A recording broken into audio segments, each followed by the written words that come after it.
Hey, what is up? Welcome to another episode of an ongoing series where we basically take the camera anywhere we want to try to find secrets and new discoveries to some of our favorite games. A couple of thanks that need to go around. First to Fruity Loops for making this camera, and to Smash Tunes for that awesome intro. Thank you both, and there are links to both of them in the video description down below. Also, just know that this is not a tutorial. This is strictly for entertainment purposes only. Super Mario 3D World plus Bowser's Fury is out now on Nintendo Switch. With that said, let me show you a couple of really awesome stuff that we found out of bounds here. So first I want to talk about the cannon box. A cannon goes over your character's head, and the limbs or whatever power-up you have remains underneath the cannon box. So how is this effect pulled off? Well, the answer is hilariously, because if you take the camera inside, you can see that the head and limbs of your character still remain on your character model. They're just shrunken down to an absurd degree, so it doesn't clip into the cannon box. I had to look at all the character models just to see what sort of effects would happen with each sort of one. And one of the most interesting things that I found was that for the Tanuki power-up, the head is just severed from the body and floating above it, making something that was already very uncanny even more uncanny. And next up, I want to talk about Contour. Contour is a unique enemy in Super Mario 3D World who, believe it or not, has glasses. You might not know that. You might just suspect that that's just the character's eyes. But the only way you would know that for sure is if you were one of the players that decided to experiment with the touch feature of the game and tap on Contour to remove its glasses. This is something that a lot of players don't know. So I wanted to show that to you first off, but since this is Boundary Break, I'm also going to take the camera right up to its face so you get a good look at what its eyes are supposed to look like. And then this is a cool discovery, but it's kind of unfortunate because I can't get a great look at it. But inside of the bubble dome of the spaceship, there's an unused texture that reveals that the spaceship had a pair of eyes. Now there's multiple models of this ship that are used all over the overworld map. This is a more detailed version of that, and inside of those lower poly models, you don't see anything like this. Although this geometry is definitely bizarre and very unlike something you would see in a Mario game, I will admit that maybe it's not eyes, but it's definitely something that is layered on top of what you're seeing here. This isn't clipping of any kind. Anyways, moving on to Bowser. When you beat Bowser for the first time in the game, there's an animation where he falls down into the ground, only to be launched back out into the sky. And so taking the camera down to see what's going on with his character model is kind of funny. He goes through a whole somersault just to position the character model in the way that the animators wanted, and then he gets shot up into the sky. It's really fun to watch. Also, a lot of fans want to know about the Bowser's Fury model and how all that works when he gets shot into the sky. Is the model for Bowser always stored underneath the stage? Well, no, that's not the case. And when Bowser returns back into his shell form, that hibernation model is a separate model from the one that gets stored into the ocean. And so in certain instances, you can see a double up of the Bowser shell model if you have the camera angle just right. Now let's talk about the opening cutscenes for both versions. Here's Bowser's Fury, and Mario gets sucked into the black goop.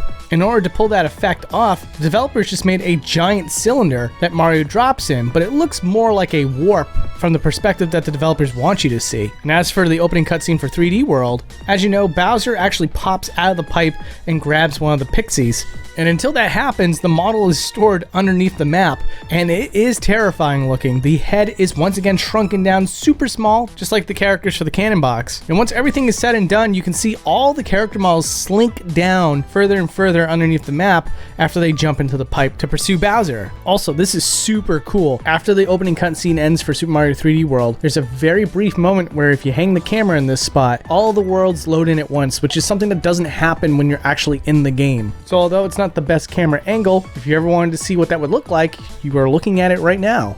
So let's talk about some of the hidden Luigis. Now I know that all of them have been found at this point, but some people wanted better looks at certain Luigis and they kind of wanted to know how some of them worked. Like for example, this Luigi that's all the way on top of this volcano. Normally he'd be really far off in the distance, but thanks to the camera that we have here, we can see exactly where he's placed and just how high quality the sprite is. Unlike the one that's cast against the moon in one of the last levels, his is blown up and looks a lot more blotchy. It's also not completely against the moon. It's actually some ways away from the moon. And now let's talk about Bowser's Fury for a little bit. As soon as Mario goes into the new world, he's upside down and his head is stuck in the ground. If you take the camera underneath, you can see that his eyes are wide open. It even blinks, so there isn't like some sort of pained expression that would be on his face, and that makes sense. The Nintendo developers are really smart about not accidentally putting in something that would not normally be seen by the player. And that's why this is the perfect segue for something that I don't normally see in Nintendo games. They left a dev cube in the game. Yeah, of course the player can't normally see this, and that's not the only one either. I managed to find one that was a little more suspicious. In this level here, you can see that if you take the camera all the way up, there's just one random cube above the geometry of the level. What this one's meant for, that would be even harder to guess than the Bowser one.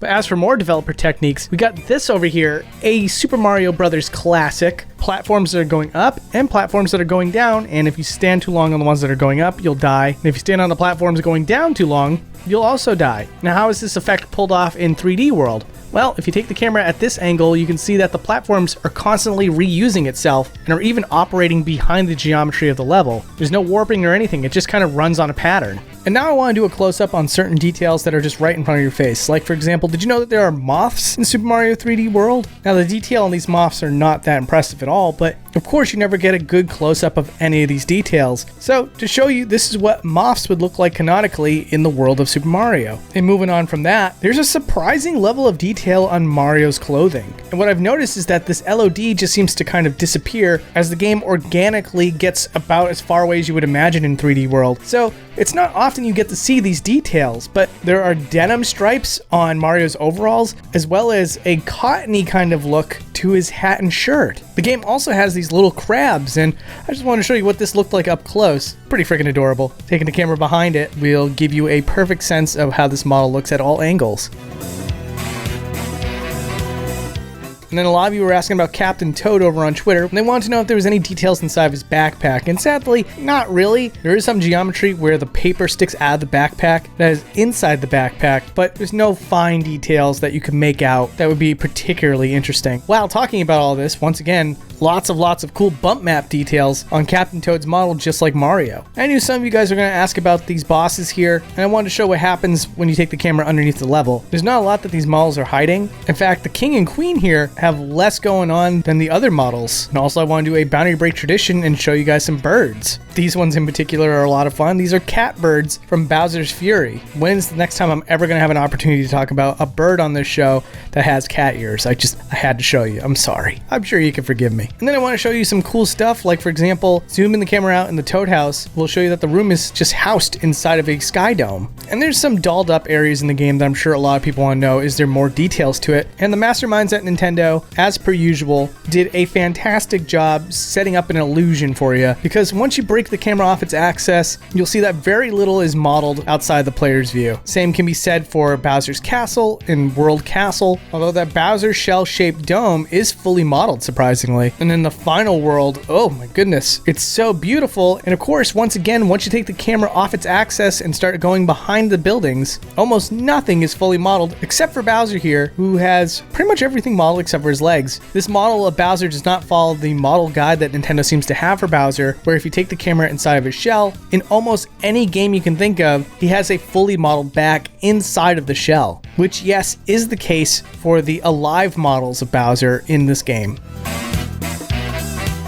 Also wanted to take this camera up and around this boss arena, as the camera is usually very limited, but if you take the camera around, you can see there's raised edges to the lava, maybe for some reason to prevent the player from traveling too far outside the map somehow. But beyond that is the rest of the square that the developers placed for the lava texture. Also, because how many opportunities am I going to have to show you all these zoom outs? I want to show you another one I thought was particularly cool that has a lot of vegetation that's a little harder to see outside the boundaries. And a lot of fans wanted me to pan the camera out for these moving sections like trains or Bowser's militia, and unfortunately I can't pan the camera too far back before everything starts to disappear. But here's a nice little tour of that here. And in fact, since everything has to move in a straight line, despite the fact that there's this bend in the road, if you take the camera all the way back here, you can see that the model just sort of drives over the air. And another thing I wanted to show you is that taking the camera around in this level in particular is really satisfying, because for some reason there's a wall that the player can't see, and also the ocean has sort of like a waterfall effect. It's kind of interesting. Again, you can't really see this on your own, but it's really fun to look at. Also, I wanted to show you how bonus rooms work in this game. This one's for an overworld map, and if you take the camera out, you can see where it's placed in conjunction with World 5. And the same for the first world. There's a bonus area stored off to the left of where you spawn in the level.